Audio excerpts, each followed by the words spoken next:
Pupunta na po tayo sa ating conclusion ng ating tema ngayong buwan. Ano po ba ang tema natin ngayong buwan? Tools of Satan. Maraming tools si Satan. Marami siyang toolbox. Marami siyang isang tambak na kagamitan para ang mundo sirain, para ang tao sirain, para ang tao dalhin sa impyerno. Isang tambak yan. Ang na-discuss lang natin nung mga nakaraan ay yung tatlong G. Okay? Ano yung G na tatlo? Gold, girls, glory. Sa ibang translation, ano yung gold? Lust of the eyes, lust of the flesh, pride of life. Ano pa?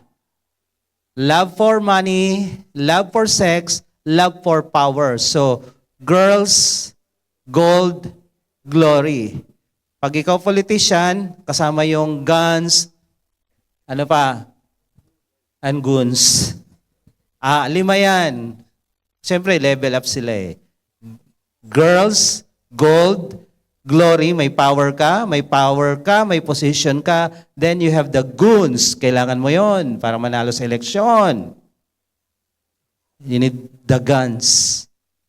So, 5 G para sa kanila. Sa atin, 3 lang. Okay, 3 lang. So, pero yung 3 yon, malupit na yon, matindi na yon, wala nang nanalo doon. Si Samson na napakalakas, bagsak sa babae. Si Solomon na pinakamatalino. Si Samson pinakamalakas na nabuhay sa daigdig.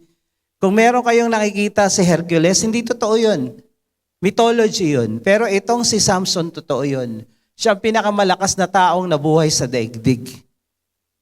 Then, ang pinakamatalinong nabuhay sa daigdig, si Solomon. Bagsak din sa babae. Si David, pinakamatapang, giant killers. Lahat ng maging army niya, naging mga sundalo niya, yung nasa core group niya, lahat, giant killer, lahat yun.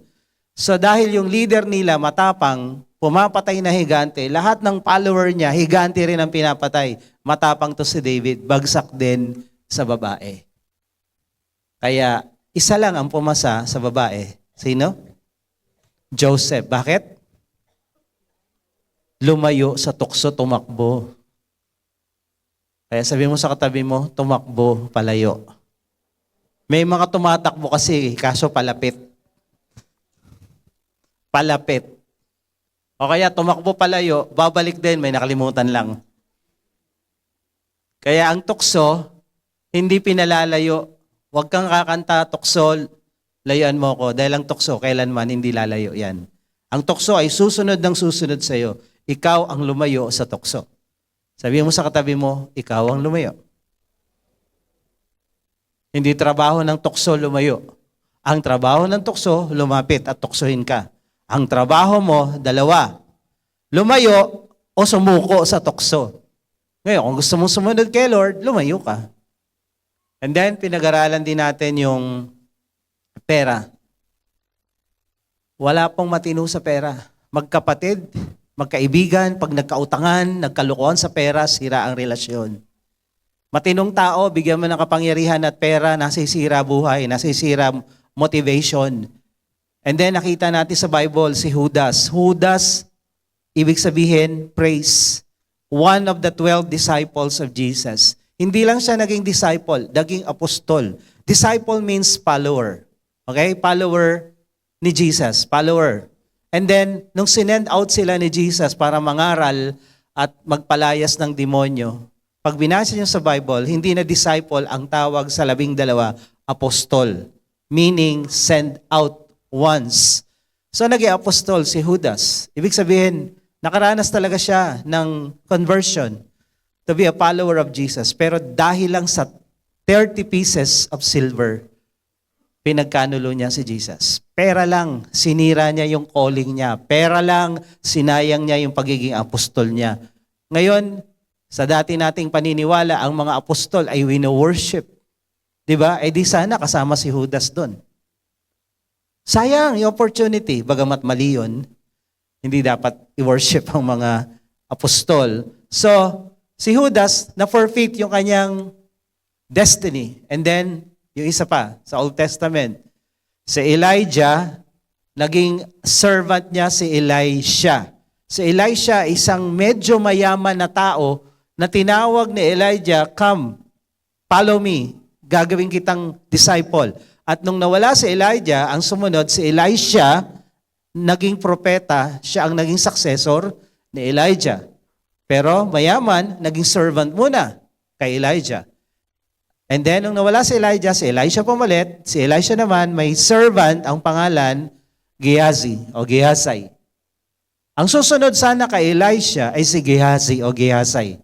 Pero dahil lang natukso sa kayamanan, yung general ng Syria na pumunta doon na may ketong, pinagaling, nagbigay ng maraming regalo kay Elisha, hindi niya tinanggap. Pero nung nakita ni Gehazai, sayang naman, susundan ko si Naaman, yung general, at hihingi ako. Nagsinungaling siya. At ang sabi ni Elisha, hindi mo ba alam, nakita ko yung ginagawa mo at yung ketong ngayon ni Naaman na nawala, lahat ba sa'yo mapupunta? At yung buong angkan ni Gehazi ay nagkaroon ng ketong at sila ay outcast sa society. Ang may ketong sa panahon na yon hindi kinakausap. Hindi pwedeng makasalamuha. So dahil sa pera, dahil sa babae, maraming nasira. At sabihin mo sa katabi mo, huwag ka nang pumila doon. Kung nakapila ka ngayon, umalis ka na dyan. Okay? Umalis ka na dyan. So maraming ginagamit si Satan. Hindi ko na madidiscuss lahat yan. Ngayon, ang pinakamalupit at pinakamatindi niyang instrument, pinaka-deceitful above all, ito, religions. Nakakaloko to dahil pag ikaw nag-apply ng trabaho, ano mang resume mo, nakalagay lagi doon, religion. Para bang, required pa talaga magka-religion? Sa iba naman, hindi, wala akong religion, atheist ako. Bakit? Hindi ba religion ng atheism? So required ba talaga ang religion? So ito yung pinaka-worst na strategy. Kasi ganito strategy ng demonyo eh. Dito kasalanan, GGG, Gold, Girls, and Glory. So, alam mo to, magkakasala ka rito. So, kung ayaw mo magkasala, dito tayo sa mabait na demonyo. Masamang demonyo yan eh. Dito may mabait na demonyo. Anong demonyo to? Demonyo ng relihiyon. Di ba ang sabi ng Bible, si Satan nagpapanggap na angel of light para lokohin ang mga tao. Nagpapanggap siya na anghel, na mababait, na concerned sa kapwa para bumait. Religion. False worship of God. What is worship? Sabi ng dictionary, the feeling or expression of reverence and adoration for a deity. May feeling ka, yung feeling mo, in-express mo, reverence, paggalang, at ano yung adoration sa Tagalog? Ha? Pagparangal, pagpuri, o pagbibigay ng pagpapahalaga sa isang kinikilala mong Diyos. Di ba? Tayo, nakakarinig tayo. Hindi naman namin wino-worship yan. Ina-adore lang namin. Hindi namin wino-worship yan. Ginagalang lang namin. Kagaya ng ina mo, di ba? Ginagalang mo. So, ginagalang lang namin. Eh, ano sabi dito? Anong worship? Worship is feeling and expression of paggalang. Pagpapahalaga. So, yung sinasabi nilang, hindi namin sinasamba. Wait, ang tawag ng dictionary dyan is worship. Alam mo, marami, ang hirap lang magsalita. Maraming hindi nakakaintindi ngayon ng mga salita. Kagaya nga sabi ko kahapon, confidential means secret. Eh, ba't kailangan may public? Di ka ba nagbabasa ng dictionary kung ano meaning niyan? O ngayon, ganun din. Yung pagsamba, yung expression of reverence and adoration, hindi kami sumasamba. Pero ginagawa nyo, nagre-reverence kayo, nag-a-adore kayo. Eh di worship din yan. Kaya minsan maganda makabili tayo ng dictionary o kaya meron naman sa cellphone. Basa-basahin din pag may time. Alam niyo yan? Sino may dictionary dito? Wag lang Bible basahin nyo, dictionary din. Kasi minsan hindi natin alam yung mga meaning ng word. Pangalawa, worship is to show reverence and adoration for a deity, honor with religious rites. So, may dagdag. Ginagalang mo, ina-adore mo, tapos may mga seremonyas kang ginagawa na in-express mo yung sinasabi nilang, hindi, ginagalang namin. Pero ang sabi ng dictionary, That is worship. Pagsamba yan. Pagsamba. So worship is when we give our deepest affection and highest praise to something. Masyado nating tinataas, masyado nating binibigay yung mataas na pagpuri o pasasalamat man sa isang bagay o sa isang tao o kung kanino. Ang tawag doon, worship. And prayer also is an act of worship. When you pray for someone, when you pray to someone, to something, that is worship. Hindi naman kami nag-worship, nagdadasal lang kami sa Kanya. Teka lang, ang sabi ng Bible, isa lang ang pwede mong sambahin. Hindi dalawa, hindi tatlo. Sino lang ang pwedeng sambahin? Diyos lang. At sino lang ang pwedeng dasalan? Diyos lang. Imagine nyo, napanood nyo yung Bruce Almighty? Part 1. Binigyan siya ng pagkakataon maging Diyos sa loob ng isang linggo ba yun? And then, lahat ng nagdasal na tumama sa loto, tumama. Nanalo lahat. Ano nangyari? Gulo. Kasi to be God, you need wisdom. To be God, you need discretion. To be God, alam mo na, pag ito ginawa ko, pinagbigyan ko lahat, magkakagulo lahat. Nagkagulo-gulo. Yung buwan, hinila niya, nagkaroon ng high tide. Di ba? So, to be God, mahirap. Kaya sabi ko, ang hirap maging Diyos. Kailangan matalino ka at makapangyarihan ka, powerful ka. And, ito pa, to be God, kailangan lahat ng nagdadasal sa buong mundo, naririnig mo at the same time. Kunyari, may 1 million tao nagdasal, sabay-sabay. Kailangan marinig mo lahat yun. Kung ikaw hindi Diyos, kaya mo? Kunyari, si Pedro ka lang, nagdasal si 1 million people kay Peter. Maririnig ni Peter yon? Maririnig? Kay Mary? Naririnig? Kay John? Tao ba sila o Diyos? Bagamat ang tawag natin, Ginoo. Ginoong Maria. Si Maria ba, lalaki, babae? Babae, bakit Ginoo ang tawag natin? Diyos ba siya? Sa Bisaya kasi yung word na Ginoo ay Diyos. Diyos ba siya? Diyos ba siya? Tao lang siya eh. So hindi siya Ginoo, hindi siya Diyos. Lalaki ba siya?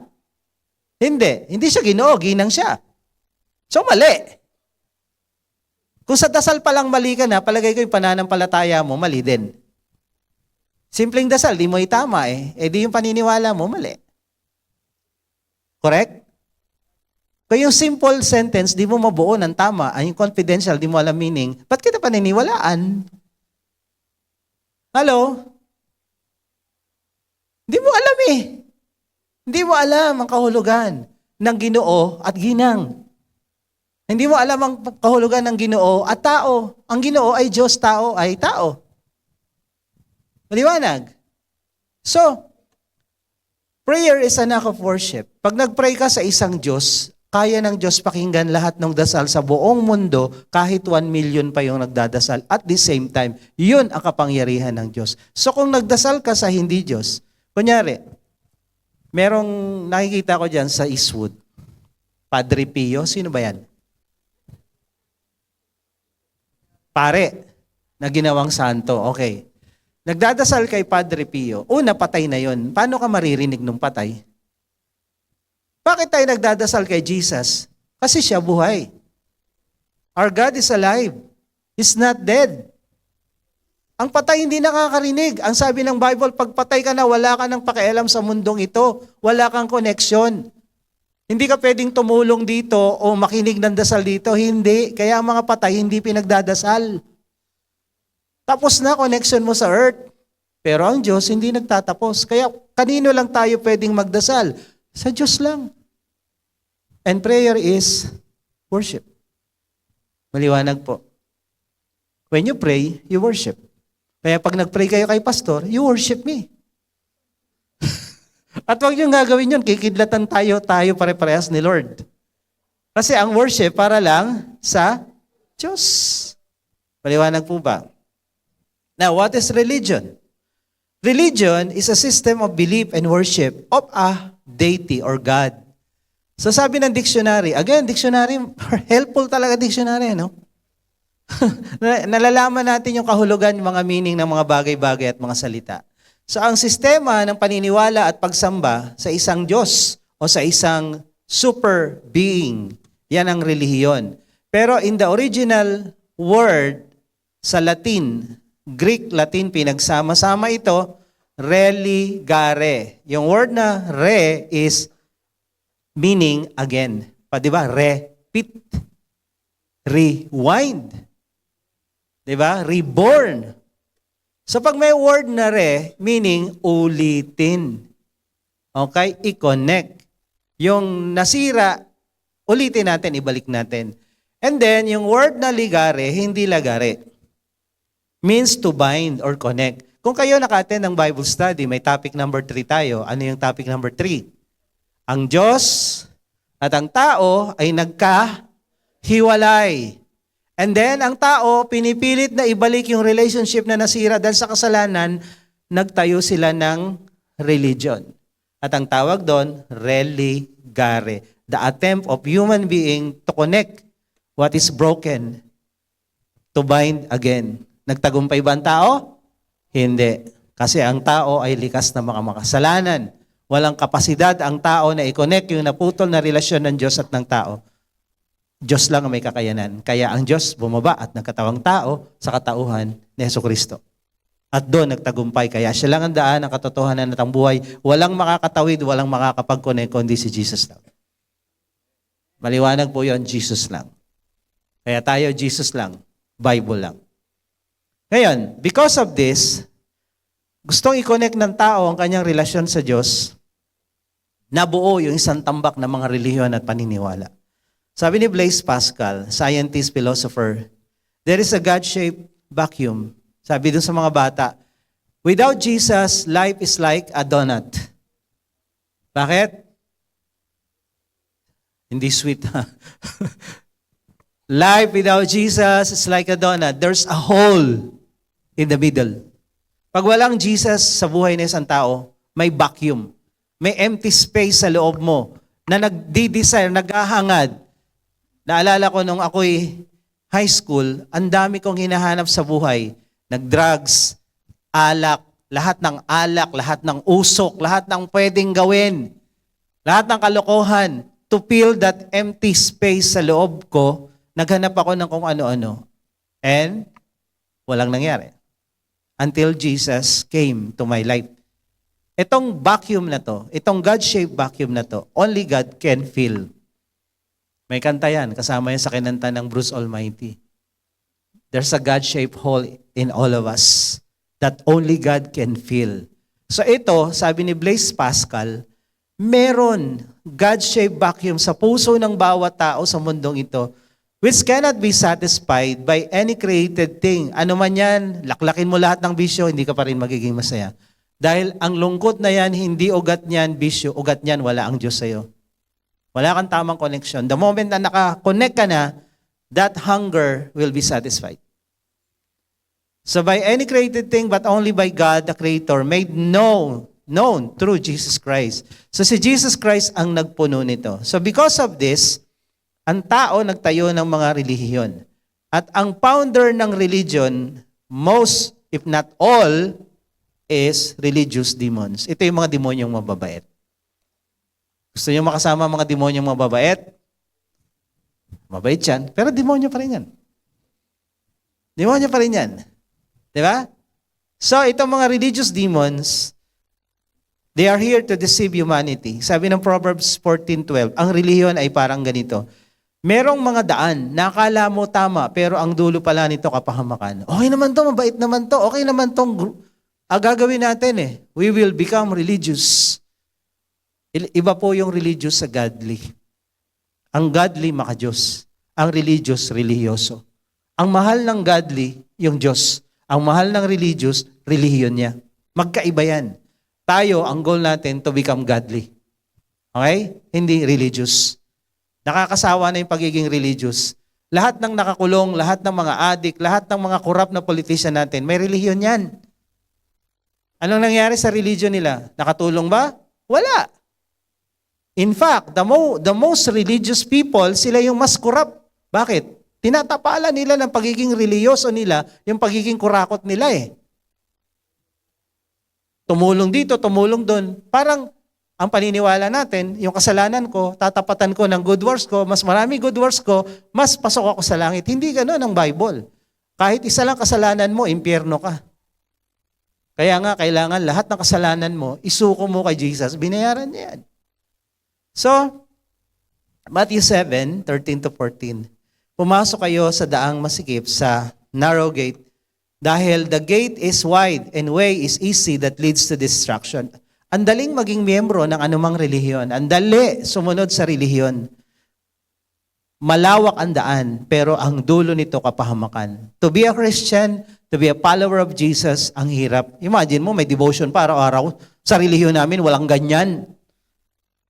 Imagine mo, 2 hours kayo sa SM. Kami 30 minutes lang, naiinip na kami. Imagine mo yon. Minsan nga nagsisimba kami, Christmas lang at saka New Year. Yun lang. Walang requirements. Dito kailangan linggo-linggo. Mahirap ang pagpasok sa langit. Kung gusto mo pumasok sa impyerno, madali. Walang requirements. Patulog ka lang sa bahay, impyerno ka na. Walang kahirap-hirap pumuntang impyerno. Pero pumuntang langit, mahirap po. Mahirap. So, these religious demons, bigyan ko lang kayo ng ilang instrument nila. Marami ito pero yung pinaka-basic. May paniniwala itong mga demonyong ito na kinalat sa buong mundo para pag hindi mo mapili yung isa, sa isa ka rin babagsak, kanya ka pa rin. Parang ganito lang, nagtayo ka ng kainan dito, then nagtayo ka ng kainan dito, doon. Akin lahat yan. Pag ayaw mo dyan, dito ka babagsak, akin pa rin yan. Parang yung pwesto namin sa Masinag noon, 13 yung pwesto namin. Wala kang nabili rito, paglagpas mo, amin pa rin yan. Yung buong hilera, amin yun eh. So wala kang kawala. Ang religion, ang demonyo, parang ganon. May religion dito, may religion dito, may religion dito. Ayaw mo dyan, lipat ka dito. Sa demonyo ka pa rin. Una, akala nila ang atheism, walang Diyos. Actually, ang atheism, ang Diyos mo, sarili mo. Sa may politism, pag atheism, no God. Politism, worship of many gods. Ang pantheism naman, all is God. The universe is God. Yung bahagi ng universe na to, pati ang bundok na yan, yung mga hayop dyan, kasama yan sa pagiging Diyos. May tinatawag ding animism. Ito namang animism, yung material things, they have spirits. Minsan, yung mga ancestral na namatay, mga ancestors, pumapasok dun sa bato at yung bato, may kapangyarihan. Pag dinikitan mong ganon, magkakaroon ka ng powers. Pag ginanon mo, lalabas hindi sapot, bato. Tapos pag sininghot mo, heaven. Bato eh. Grabe to. Monotheism, worship of one God, and syncretism. So isa-isahin natin, medyo bibilisan ko. Atheism is the belief na walang Diyos. Ito yung mga atheist. Buddhism, walang Diyos yan. Dalawang klase ang Buddhism. Yung original na Buddhism, si Buddha ay galing na India, si Gautama Buddha. Sa galit niya sa relihiyon ng Hinduism, yung cycle of birth and rebirth, karma, na naghihirap ang tao, nag-meditate siya na nag-meditate hanggang narating niya yung tinatawag nilang nirvana. Nawala siya dito sa kanyang cycle of life, nirvana. And then, sa Hinduism, yung nirvana is moksha. So, walang Diyos to, kaya lang mayroong grupo ng mga Buddhists na wino-worship si Buddha. Pero originally, hindi nila wino-worship si Buddha. Ang goal ng Buddhism is makalabas sa cycle of birth and rebirth karma. So, pag nakalabas ka doon, okay na yon. Nirvana yon. Communism, walang Diyos. Si Charles Darwin na tinuturo sa school, hindi naniniwala sa Diyos to. Big Bang Theory ang kanyang tinuturo. Meron daw sumabog na bola at mula doon, nagkawatak-watak yon, nagkaroon ng universe, nagkaroon ng mga planeta, and then from that planet, nagkaroon lumamig, nagkaroon ng mga buhay, one-celled animals, yung one-celled animals, naging palaka, then naging congress. Yung palaka, naging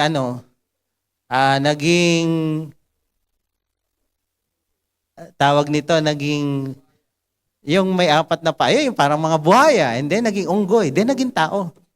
Biglang ikaw na. Against ito sa turo ng Biblia that God created man according to His image. Kung ang tao galing sa unggoy, therefore ang Diyos unggoy din, this is a blasphemy to God. Okay? Isang malaking kalokohan ito na ang Diyos ina-accuse nilang unggoy.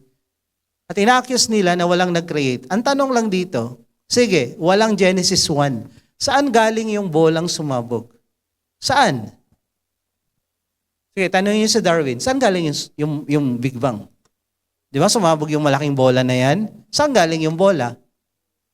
Alam niyo yung theory of cause and effect? Pag may cause, may effect. Pag may creation, may creator. Yung theory of isostasy, anything that goes up will go down. Sabi ni Isaac. Yung word na yon na ginagamit, umiikot yan sa philosophy ng science na hindi pwedeng magkaroon ng something kung walang pinagmulan. So kung totoo yung Big Bang Theory, may gumawa pa rin ng ball. So may creator pa rin. Actually, yung nag-design nun, nabaliw eh. Hindi niya maisip, nga, saan galing yung bola? Alam ka namang nag-exist lang yan. Nag-exist lang yan ng ganon. And then, napaka-unique ng pagkakalika ng Diyos sa tao, sa DNA pa lang natin, sa utak pa lang natin. Ang sabi nga na tinuturo ng mga ibang theologians, subukan mong ibato yung mga gamit sa bahay. At pag binato mo ba, ang ganda ng bahay mo, parang sinabi ni Rainiel, malinis. Sige, magwala kayo. Pagkatapos na magwala, malinis bahay nyo.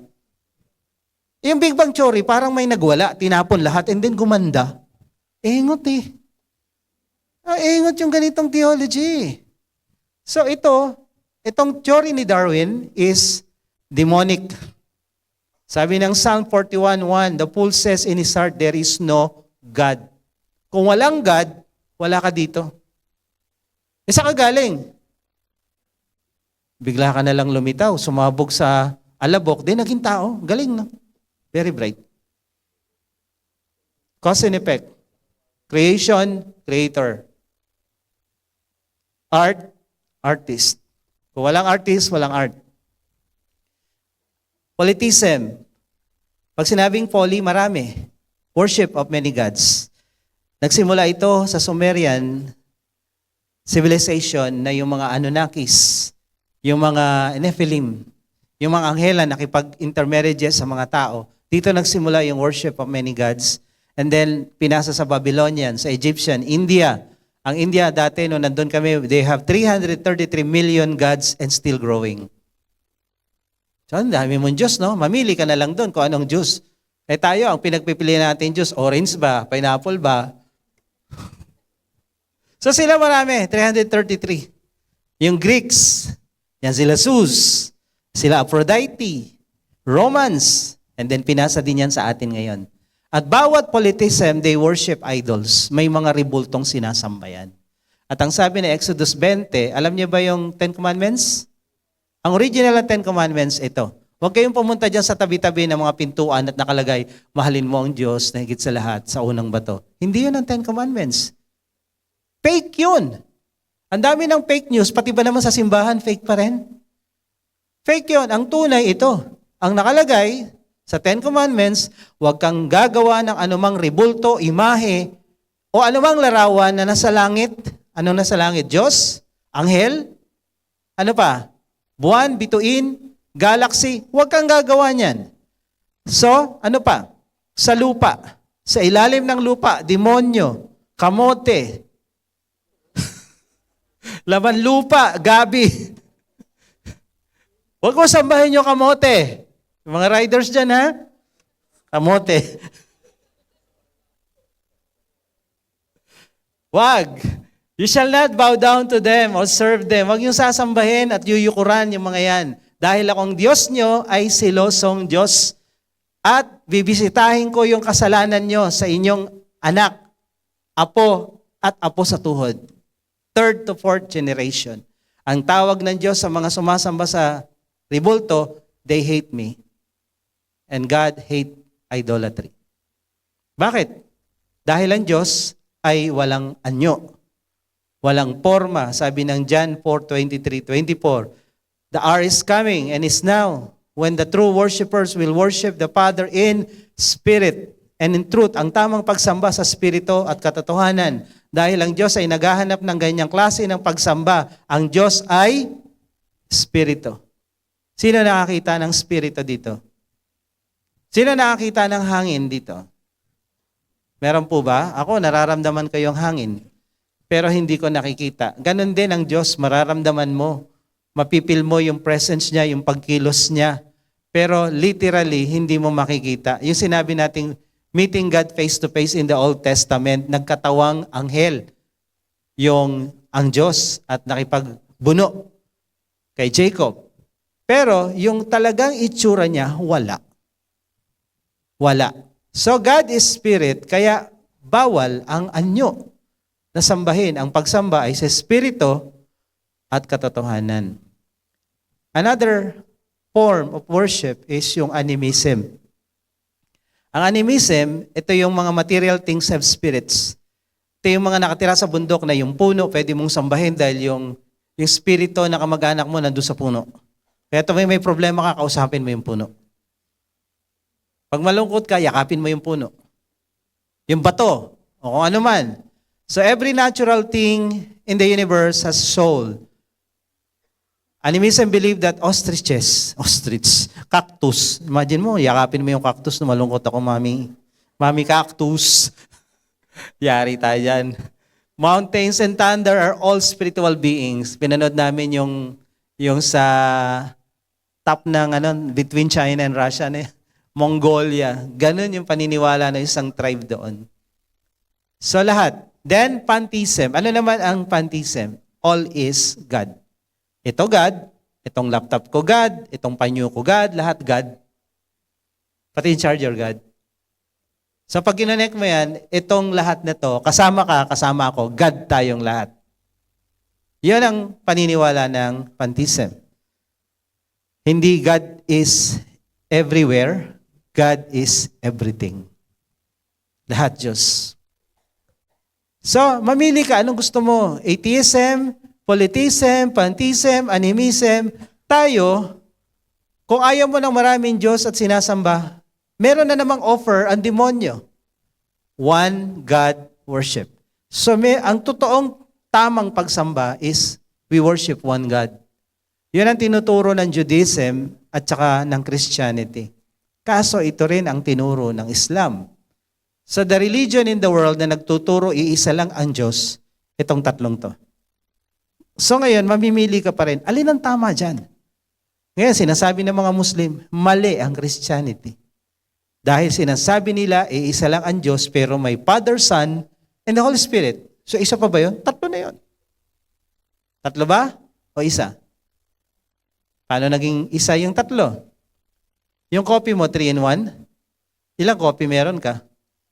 Isa. Sabi nila, hindi, tatlo yan. Sige, gawin mong tatlo. Ihiwalay mo yung creamer, yung coffee, tsaka sugar. Gawin mo yan. Tingnan natin kung gaano katagal. So, ang sabi ng Bible, Deuteronomy, Hear, O Israel, the Lord our God is one. One Lord. Sabi ng Judaism.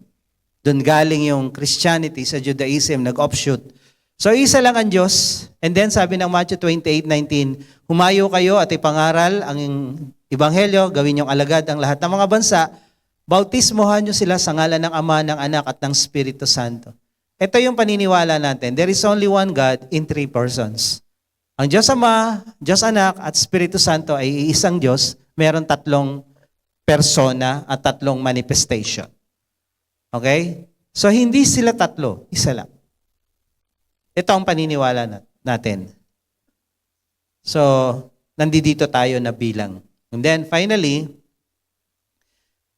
syncretism. Ano ang syncretism? Ito yung final religion. Ito yung religion ng Antichrist.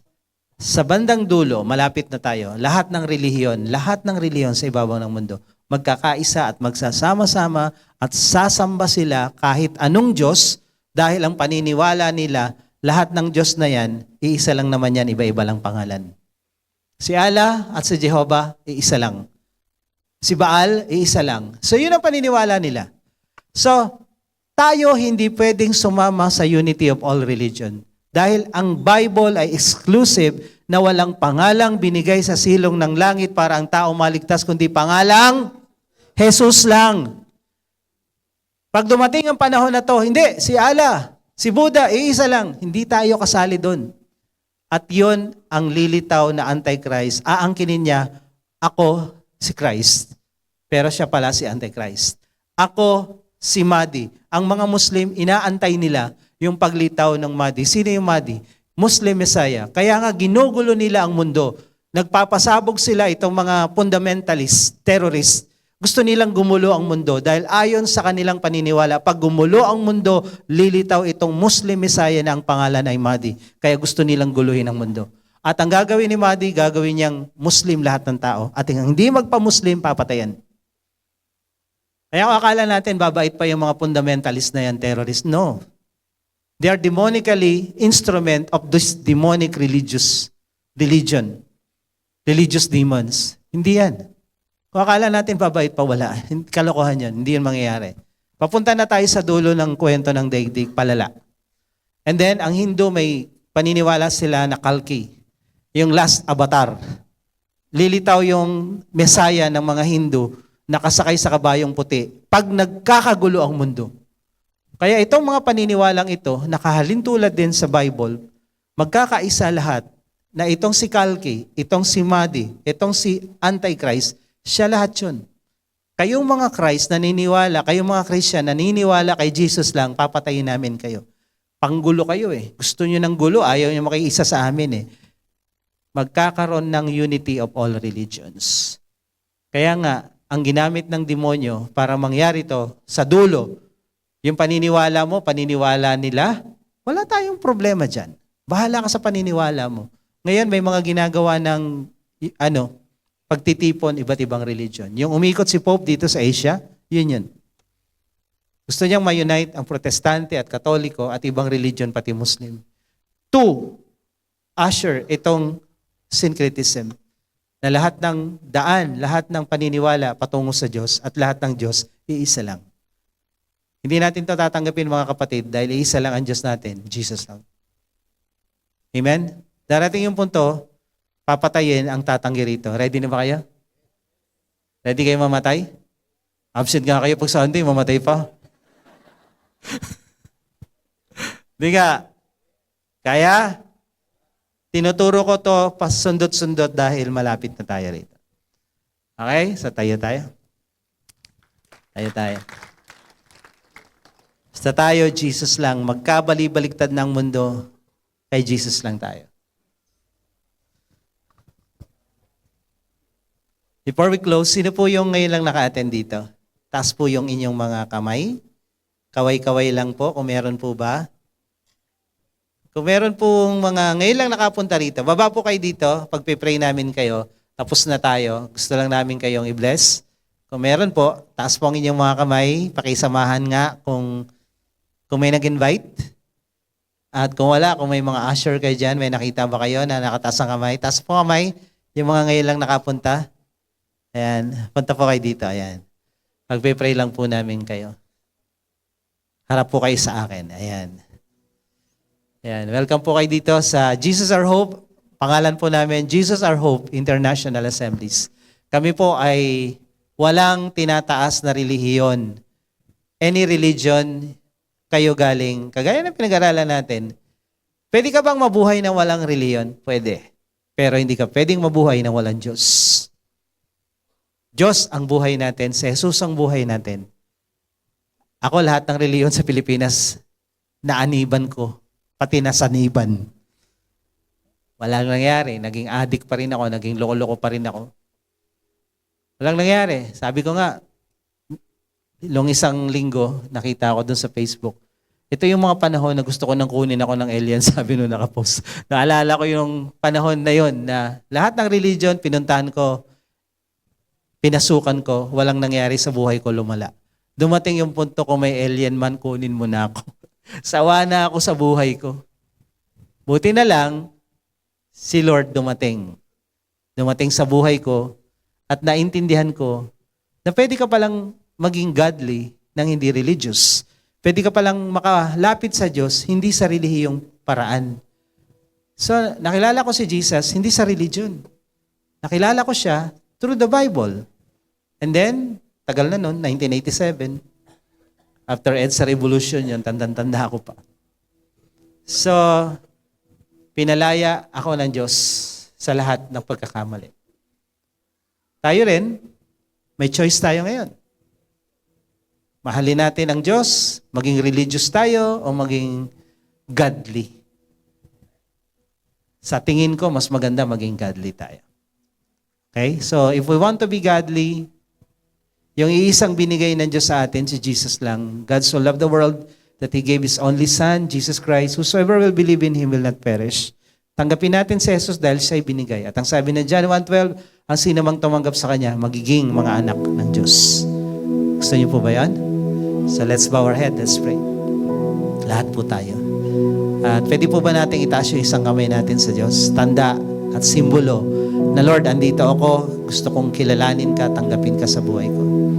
Sumunod po tayo sa panalangin ito. Sabihin niyo, Panginoong Jesus, Panginoong Jesus, ako po'y lumalapit sa iyo, ako po'y lumalapit sa iyo, nagpapakumbaba. nagpapakumbaba, Inaamin ko, inaamin ko, ako'y isang makasalanan ako isang makasalanan, at wala akong magagawa at wala akong magagawa para iligtas para iligtas ang aking sarili. ang aking sarili, Pati ang aking relihiyon. pati ang aking relihiyon. Hindi ako kayang iligtas Hindi ako kayang iligtas sa kapahamakan sa kapahamakan patungong impyerno. patungong impyerno. Pero Lord, Pero Lord, sa sobrang pagmamahal mo sa akin, sa sobrang pagmamahal mo sa bumaba ka dito sa lupa, bumaba ka dito sa naghirap naghirap at namatay sa krus namatay sa krus para tubusin para tubusin at bayaran at bayaran lahat-lahat ng kasalanan ko. lahat-lahat ng kasalanan ko. Kaya sa oras pong ito, Kaya sa oras pong ito, binubuksan ko sa iyo binubuksan ko sa iyo ang aking puso. ang aking puso. Pinapapasok kita, Pinapapasok kita, tinatanggap kita tinatanggap kita